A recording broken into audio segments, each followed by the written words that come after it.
नमस्कार विद्यार्थी मित्रांनो. नंदादीप एज्युकेशन सोसायटीच्या समाजभूषण बाबूराव फुले माध्यमिक विद्यालय पर्वती पुणे या शाळेतील मी सौ गोसावी मॅडम आपल्याला संस्कृतचा कह का किम हा पाठ शिकवत आहे.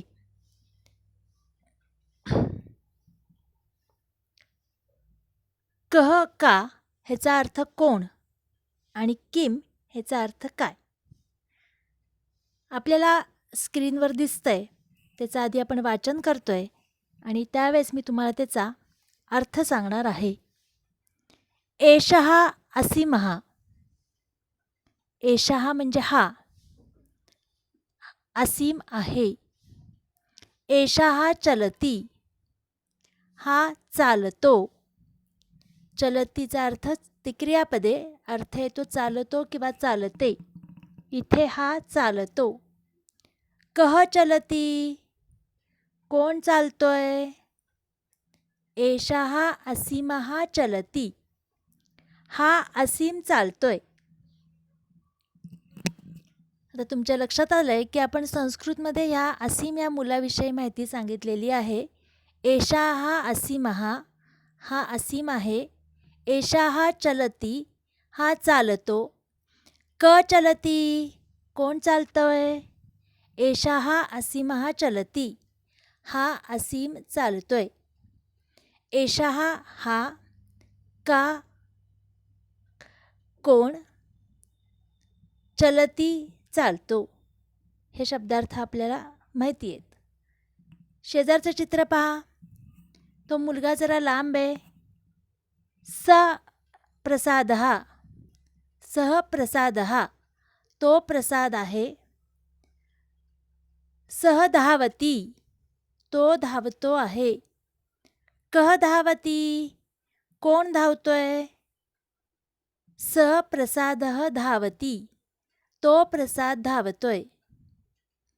इथे आपण धावती क्रियापद शिकलो म्हणजे धावणे. स म्हणजे तो आणि कह म्हणजे कोण. पुढच्या चित्रामध्ये आपल्याला दिसतंय योगेशः धावती. ह्याचा मराठीत अर्थ होतो योगेश धावतोय. आता तुम्ही सहज अर्थ सांगू शकाल. अर्जुनः गच्छति. चित्रावरनं लक्षात येते की गच्छति तो चाललाय, जातोय, म्हणजे अर्थ झाला अर्जुन जातो. मेघः वर्षति. मेघ म्हणजे ढग, वर्षति म्हणजे बरसणे. सिंह गर्जति, म्हणजे सिंह गर्जना करतो. आपल्याला अशी अजून वाक्य बनवता येतील. आता आपल्याला कृती दिलेली आहे. छात्राः मंजुषादस्य सहाय्येन वाक्यानि वदन्ति. म्हणजे तुम्हाला एक चौकट दिल्यात 2, त्याच्या सहाय्याने वाक्य तयार करायची आहेत आणि बोलायची आहेत. तर पहिल्या चौकटीत काय काय दिलंय. छात्रः, गिरीशः, सिंह, मयूरः, काकः, गजः, मूषकः, शुनकः, शुकः, शिक्षकः, बालकः, अश्वः, मर्कटः. त्याचा आपण मराठीत अर्थ बघूया. छात्रः विद्यार्थी, गिरीश मुलाचं नाव आहे. सिंह माहिती आहे तुम्हाला सिंह. मयूरः मोर, काकः कावळा, गजः हत्ती, मूषकः उंदीर, शुनकः कुत्रा, शुकः पोपट, शिक्षकः म्हणजे शिक्षक, बालकः म्हणजे बालक, अश्वः घोडा आणि मर्कटः म्हणजे माकड. आता आपल्याला त्यांना हे क्रियापदं जी दिली आहेत पुढच्या तक्त्यामध्ये त्या क्रियापदं लावून वाक्य तयार करायचं आहे. क्रियापदं आणि त्याच्या अर्थ आता पाहतोय आपण. पठती म्हणजे वाचतो, गच्छती जाणे, आगच्छती येणे, लिखती लिहितो, खादती खातो, उपविशती म्हणजे खाली बसतो, उत्तिष्ठती म्हणजे उभे राहतो, पिबती म्हणजे पिणे, पश्यती पाहणे, नृत्यती खेळणे,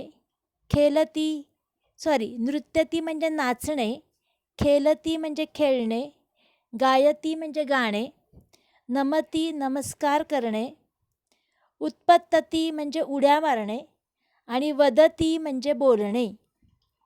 आता आपण योग्य ते क्रियापद जोडून वाक्य तयार करायचं आहे. एका कर्त्याचे अनेक वाक्य तिथे होऊ शकतात.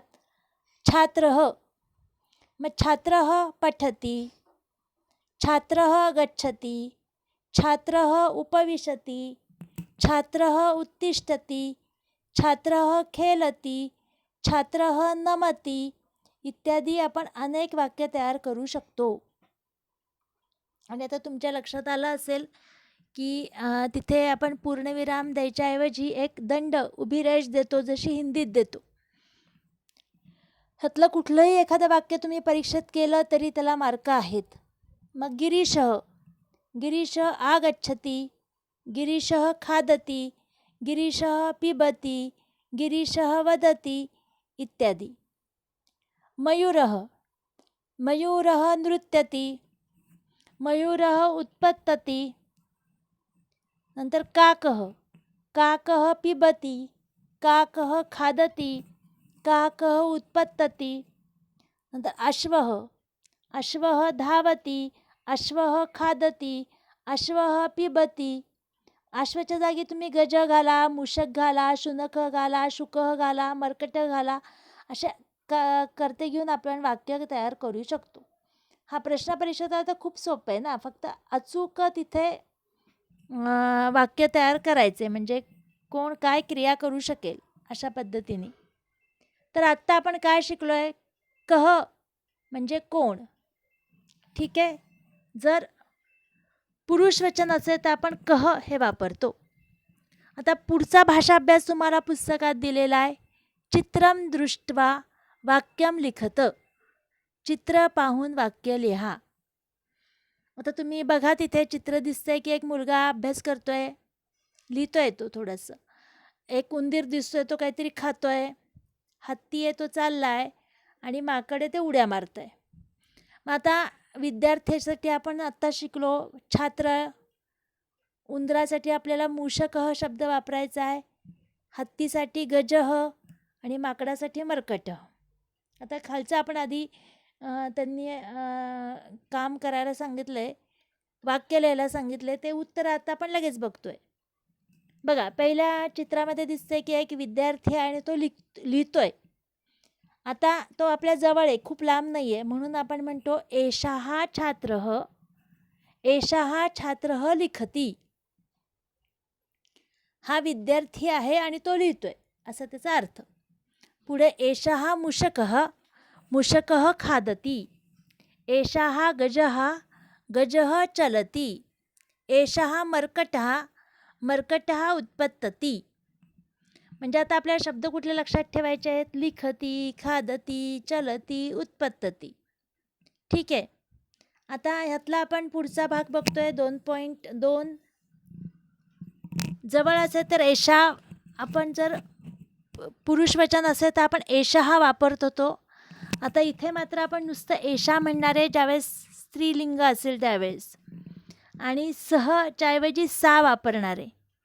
पहिल्या चित्रामध्ये आपल्याला दिसतंय की एक मुलगी आहे, ती जरा जवळ आहे. एषा निलिमा, ही निलिमा आहे. एषा गायती, ही गाते आहे.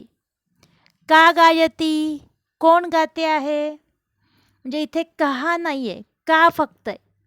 एषा निलिमा गायती, ही निलिमा गाते. दुसऱ्या चित्रामध्ये जे दिसतंय ती मुलगी आपल्याला थोडीशी लांब दिसतीये, आणि म्हणून आता आपण तिथे म्हणलेलं आहे त्यांनी सा स्वाती, ती स्वाती आहे. सा नृत्यती, ती नाचते. का नृत्यती, कोण नाचते? सा स्वाती नृत्यती, ती स्वाती नाचते. बघा, म्हणजे जवळ असलेल्या व्यक्तीबाबत एषः किंवा एषा, आणि दूर असलेल्या व्यक्तीबाबत सहा किंवा सा हे वापरून आपण संस्कृतमध्ये वाक्य करू शकतो. आता आपल्याला त्यांनी याच्यावर आधारित काही भाषाभ्यास दिलेला आहे, त्याचा आपण अभ्यास करणार आहोत. मंजुषाया साहाय्येन वाक्यानि रचयत. चौकटीत दिलेल्या शब्दांच्या साहाय्याने वाक्य तयार करा असा प्रश्न विचारलाय. आता परत इथे आपल्याला चौकटीमध्ये पहिल्या चौकटीमध्ये हरिणः, गायकः, नृपः, सः, एषः, कः, अमितः, कपोतः, मार्जारः, शुकः आणि सिंहः हे शब्द दिलेले आहेत. नंतर चटका, पिपीलिका, बालिका, विद्यार्थिनी, महिला, मक्षिका, गीता, नदी, सा, एषा, का, श्रेया आणि शिक्षिका हे शब्द दिलेत. पहिला तुमच्या लक्षात येईल की पहिले पुल्लिंग आहेत, दुसरे स्त्रीलिंग आहेत आणि तिसऱ्या चौकटीमध्ये आपल्याला क्रियापदं दिली आहेत. वदती, पश्यती, पतती, हसती, खादती, पिबती, वसती, कथयती, नमती, वहती, गायती, चलती, उपविशती, क्षिपती, उत्तिष्ठती, तिष्ठती, गच्छती, आगच्छती, भ्रमती आणि गर्जती. तुम्हाला आता अर्थ लक्षात येत आहेत सगळ्यांचे. आता नवीन काय शब्द आला आता आपल्याला? पिपीलिका. पिपीलिका म्हणजे मुंगी, बरोबर आहे. मक्षिका म्हणजे माशी. नंतर बाकी बऱ्यापैकी तुम्हाला मला वाटते येत आहे. आता मग कसं करणार आपण? अगदी पहिल्यांदा केलं होतं तसं आपण कर्ता आणि क्रियापद. म्हणजे हरिणः खादती, गायकः गायती, गायक येतो काय गातोय, नृपः उपविशती, राजा बसलाय. मग स तिष्ठती, सह म्हणजे काय आपण आता शिकलो तो, तिष्ठती म्हणजे थांबलाय. एषः आगच्छती, एषः म्हणजे हा, आगच्छती म्हणजे येणे. कः कथयती, आता कोण कथन करतोय म्हणून तिथं प्रश्नचिन्ह आलं. अमित वदती, कपोतः पश्यती, मार्जारः चलती, शुकः पिबती, सिंहः गर्जती, चटका भ्रमती, पिपीलिका गच्छति, बालिका नमति, विद्यार्थिनी उत्तिष्ठति, महिला हसति, मक्षिका उपविशति, गीता गायति, नदी वहति, सा आगच्छति, एषा चलति, का हसति, कोण हसतंय म्हणून इथे मात्र प्रश्नचिन्ह. बाकीच्या ठिकाणी पूर्णविराम जो दिला आहे तो दंड स्वरूपात. श्रेया गच्छति आणि शिक्षिका तिष्ठती. म्हणजे आता तुमच्या लक्षात आलं असेल की आपल्याला जवळ आणि लांब असताना काय वापरायचं आहे आणि स्त्रीलिंग आणि पुल्लिंग असेल त्यावेळेस आपल्याला कसं बोलायचं. एषा हा, एषा, सह, सा आणि कह आणि का याचा दोन्हीचा अर्थ कोण होतो. हे थोडेसे उदाहरणं आहेत. त्याच्या साहाय्याने तुम्ही अजूनही वाक्यरचना स्वतः करू शकता. आता वहीमध्ये तुम्हाला ह्याच्या स्क्रीनशॉट काढून घेतल्यानंतर तुम्हाला लिहिता येतील. पुस्तकात भाषा अभ्यास दिला आहे समजला असेल तर तुम्ही स्वतःच्या मनाने वाक्य लिहून बघू शकता. आता आपल्याला पुढचा भाषा अभ्यास जो दिलेला आहे त्याच्यामध्ये चित्रं दृष्ट्वा वाक्यं लिखत. चित्र पाहून वाक्य लिहा. चित्रामध्ये दिलं आहे की एक छोटी मुलगी आहे, म्हणजे आपण तिला संस्कृतमध्ये म्हणतो बालिका. स्त्री, त्याला स्त्रीच म्हणायचं आहे. दुसरी पण स्त्री आहे पण तिच्या हातात पुस्तक आहे, मागे फळ आहे, म्हणजे त्या शिक्षिका आहेत आणि म्हणून आपण त्यांना म्हणायचं अध्यापिका. आणि नंतर पिपीलिका म्हणजे मुंगी. ठीक आहे. मग आता आपण वाक्य करणार आहे. आपल्याला कळतं आहे की ती मुलगी आहे म्हणून आपण जवळ आहे म्हणून आपण एषा वापरणार आहोत. विसर्ग नाही द्यायचा नाही आहे, एषा फक्त. एषा बालिका हसती, एषा स्त्री गच्छती, चालली आहे ना ती म्हणून गच्छती. अध्यापिका गायती, कविता म्हणून दाखवता आहेत त्या वर्गामध्ये म्हणून गायती. पिपीलिका खादती, काहीतरी खाते तिच्या हातात, कण आहे कसला तरी आणि म्हणून आपण म्हणतोय तिथं पिपीलिका खादती. क्रियापद लिहिताना त्यांच्या शुद्ध लेखनाकडे सगळ्यांचं लक्ष असलं पाहिजे. ह्याच्या पुढचा जो भाग आहे तो आहे एतत्. आता एतत् म्हणजे नपुंसकलिंगीमध्ये आपण जवळ असेल तर एतत् वापरतो आणि लांब असेल तर तद वापरतो. एतत् फलम हे फळ आहे. एतत् पतती हे पडते. किम पतती काय पडते. आता बघा आपल्याला कह कहा किम. आता इथे किम पतती काय पडते. एतत् फल पतती हे फळ पडते. एतत् असं लिहिलेलं आहे तिथे एतत्. त्याच्यानंतर आपण बघतोय दुसरं चित्र. त्याच्यात कमळाची फुलं आहेत पण ती थोडीशी लांब आहेत. तत् कमलम ते कमळ आहे. तत् विकसती ते फुलते. किम विकसती काय फुलते. तत् कमलम विकसती ते कमळ फुलते. आता ह्याच्या पुढचा जो अभ्यास दिलाय तो दिसतोय तुम्हाला समोर. कृती क्रियापदम योजयित्वा छात्राः वाक्यानि वदन्ति. क्रियापद वापरून छात्रांनी ती वाक्य म्हणजे विद्यार्थ्यांनी ती वाक्य म्हणायची आहेत. आता पहिलं जे चित्र दिलंय ते व्यजनम. व्यजनम म्हणजे पंखा. अपत्यम म्हणजे छोटंसं बाळ. जलम पाणी. रेलयान म्हणजे रेल्वे. आता तो फिरतोय पंखा दिसतोय आपल्याला फिरतोय. मग व्यजनम भ्रमती बाळ हसतंय म्हणून अपत्यम हसती.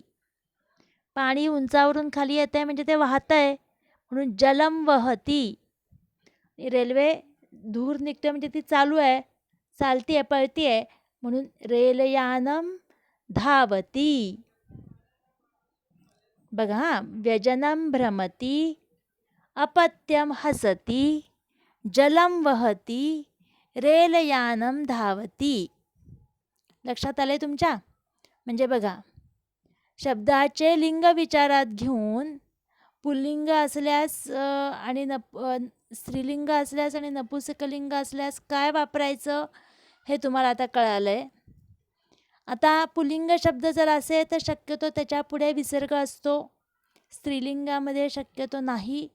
आणि नपुंसकलिंगी शब्द असेल तर त्याच्यामध्ये पर्णम गगनम तत् वनम पात्रम फलम यानम असं असतं. म्हणजे तुम्हाला ते ओळखायला सोपं पडेल आणि त्याचा अर्थावरनं पण आपल्याला ओळखता येतं. आता आपण त्याच्यातलाच भाषाभ्यास शिकणार आहोत. योगस्तंभेषु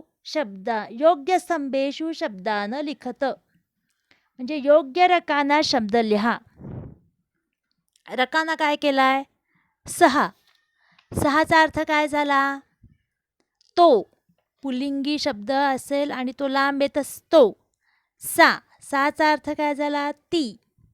आणि तत्चा अर्थ काय झाला ते.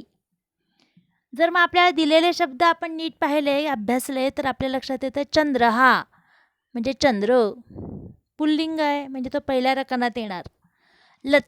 लता म्हणजे वेल स्त्रीलिंग आहे दुसऱ्या रकानात येणार. पत्रम हलंत आलंय बघा मग ते तिसऱ्या रकानात येणार.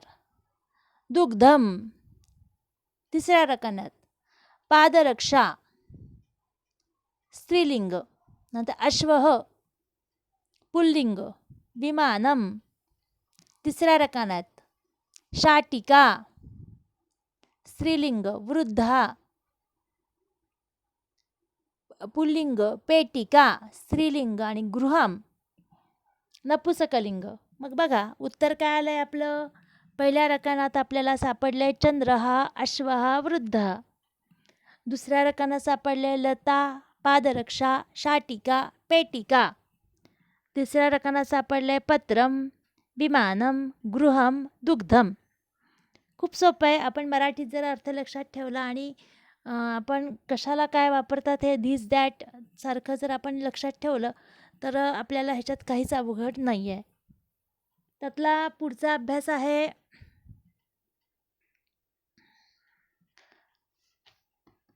प्रश्न निर्माण कुरुत. म्हणजे प्रश्न निर्माण करा. त्यांनी एक उदाहरण आपल्याला पुस्तकामध्ये दाखवलंय. मृगः धावती कः धावती, मृग धावतोय, कोण धावतोय. याप्रमाणे खालील वाक्यावरून प्रश्न तयार करायचा आहे. छात्रः लिखती, तर छात्र आहे म्हणजे पुल्लिंग, मग कः लिखती, बरोबर आहे. प्रश्न तयार केला आपण, म्हणजे इथे आपण कः लिखती हा प्रश्न झाला. आता फलम पतती वाक्य दिलंय, मग फलम नपुसकलिंग, मग किम पतती, बालिका गायती तिसरं वाक्य, मग बालिका म्हणजे स्त्रीलिंग, मग तिथे काय येणार का. का गायती, मर्कटः खादती, मर्कट माकड पुल्लिंग, कः खादती, आणि एषा पश्यती, मग एषा म्हणजे आपण बघितलं की जर मुलगी असेल आणि जवळ असेल तर आपण एषा वापरतो. मग तिथे म्हणून प्रश्न तयार होताना का पश्यती, ती ही पाहतीये, कोण पाहतीये, असा त्याचा अर्थ होतो. लक्षात आलंय तुमच्या. आता आपण परत एकदा वाचूया वाक्य आणि त्याचा प्रश्न. डायरेक्ट वाचते मी. पहिलं, छात्रः लिखती, उत्तर आहे, उत्तर म्हणजे प्रश्न तयार करणे हा आपला प्रश्न आहे, म्हणून उत्तर कः लिखती. फलम पतती, किम पतती, बालिका गायती, का गायती, मर्कटः खादती, कः खादती, एषा पश्यती, का पश्यती. आता तुम्हाला खूप सोपं वाटत असेल. आता ह्याच्यातलाच पुढचा सोपा भाग आपण बघतोय. अजून एक तुम्हाला पठत बोधतमध्ये शेजारी दिले बघा अत्र, तिथे तुमच्या हाताचं एक चिन्ह दाखवलंय. इथे आपल्या जवळ असेल तर म्हणून त्याला आपण अत्र म्हणतो. जर लांब असेल तर त्याला म्हणायचं तत्र, तिथे. आणि जर माहिती नाही कुठे आहे तर आपण विचारायचं कुत्र, म्हणजे कुठे. संस्कृतमध्ये कुत्र आहे, चित्रातलं कुत्र नाही. चित्रातल्या कुत्र्याचं नाव कुत्र्याला वेगळं म्हणतात आणि आपण शुनकः म्हणतात, आणि इथं कुत्र म्हणजे कोठे. मग त्यांनी आपल्याला तिथे वाक्य दिली आहेत, ती वाचायची आहेत, म्हणायची आहेत फक्त आपल्याला, आणि मग त्याचा अर्थ मी तुम्हाला सांगते. म्हणजे आपल्याला अत्र तत्र कुत्र म्हणजे येथे तेथे कुठे हे शिकायचं. ह्याच्यामध्ये चित्रामध्ये आपल्याला कळतंय जवळ कोण आहे, लांब कोण आहे, ठीक आहे. त्याच्यावरनं तो संबोध लक्षात घ्यायचा आहे. शुनकः अत्र, हा सॉरी अत्र हा नाही, शुनकः अत्र. शुनक म्हणजे कुत्रा, कुठे आहे, इथंच आहे, येथे जवळ आहे त्या मुलीच्या. ती मुलगी बोलतीये ना, मग तिच्या जवळ आहे. शुनकः अत्र, कुत्रा येथे आहे. बालिका अत्र, मुलगी येथे आहे. कंदुकः कुत्र, कंदुक म्हणजे चेंडू, त्या मुलीच्या हातात चेंडू आहे. चेंडू कुठे आहे, जवळच आहे ना, म्हणून कंदुकः अत्र, चेंडू येथे आहे. पर्वतः तत्र, पर्वत जरा लांब आहे बघा, म्हणून पर्वत तेथे आहे. वृक्षः तत्र, वृक्ष म्हणजे झाड, ते पण लांब आहे, म्हणून वृक्ष तेथे आहे, तत्र. मग तिथे त्यांनी विचारलं आपल्याला नदी कुत्र, नदी कुठे आहे. तिथं निळ्या रंगाची नदी वाहताना दिसते चित्रामध्ये आपल्याला. मग नदी कुठे आहे, नदी तत्र, नदी तेथे आहे. वायुः कुत्र, वायुः म्हणजे हवा. आता हवा दिसत नाही ना, पण हवा सगळीकडे आपल्याला माहिती आहे. प्रश्न विचारलाय वायुः कुत्र, हवा कुठे आहे. वायुः सर्वत्र, हवा सर्वत्र आहे. प्रकाशः कुत्र, प्रकाश कुठे आहे. इथे प्रकाशचा अर्थ उजेड, प्रकाश नावाचा विद्यार्थी नाही, उजेड. उजेड कुठे सगळीकडे पडलाय म्हणून तर ते दिसतंय आपल्याला. आणि मग इथे पण उत्तर येणार आहे प्रकाशः सर्वत्र, म्हणजे प्रकाश सर्वत्र आहे. यानम कुत्र, यानम म्हणजे वाहन, वाहन कुठे आहे. आता इथे कुठेही आपल्याला कोणतेही वाहन दिसत नाही आहे, म्हणून यानम अत्र नास्ती, नास्ती. नास्ती म्हणजे नाही. यानम म्हणजे वाहन, अत्र म्हणजे येथे, नास्ती म्हणजे नाही. वाहन इथे नाहीये. यानम तत्र नास्ती, वाहन तेथे नाही. यानम अन्यत्र म्हणजे वाहन दुसरीकडे आहे. ठीक आहे. आता आपल्याला हा भाग जो आहे आता मी शिकवलेला, आता आपण एकदा वाचूया. तुम्ही माझ्या मागे म्हणा, म्हणजे तुम्हाला अत्र तत्र कुत्र हे कन्सेप्ट क्लिअर होईल. शुनकः अत्र, कुत्रा येथे आहे. बालिका अत्र, मुलगी येथे आहे. कंदुकः कुत्र, चेंडू कुठे आहे. कंदुकः अत्र, चेंडू येथे आहे. पर्वतः तत्र, पर्वत तेथे आहे. वृक्षाः तत्र, वृक्ष तेथे आहे. नदी कुत्र, नदी कुठे आहे. नदी तत्र, नदी तेथे आहे. वायू कुत्र, हवा कुठे आहे. वायुः सर्वत्र, हवा सर्वत्र आहे. प्रकाशः कुत्र, प्रकाश कुठे आहे. प्रकाशः सर्वत्र, प्रकाश सर्वत्र आहे. यानम कुत्र, वाहन कुठे आहे. यानम अत्र नास्ती, वाहन येथे नाही. यानम अत्र नास्ती, वाहन तेथे नाही. यानम अन्यत्र, वाहन दुसरीकडे आहे. ठीक आहे. म्हणजे आत्ता आपण प्रकरण 2 आता शिकलो आणि त्याच्या खालचा भाषाभ्यास पण पूर्णपणे सोडवलेला आहे.